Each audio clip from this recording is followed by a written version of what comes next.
Hello guys, welcome to Office Skills. My name is Jitinder Singh and you can see me on the bottom right corner of your screen. So in this video, we will learn how to launch Excel.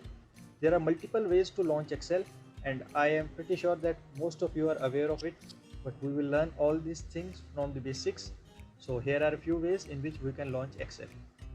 So here is an Excel icon on my Windows desktop.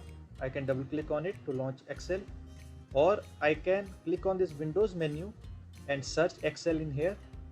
Here it is, the Excel app. We can also type Excel in this search bar, and here is our Excel app. We will double click on this Excel icon.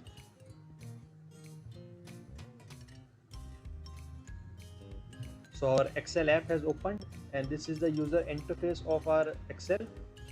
It is our blank workbook. So this is it about this video. Thank you very much for watching this video.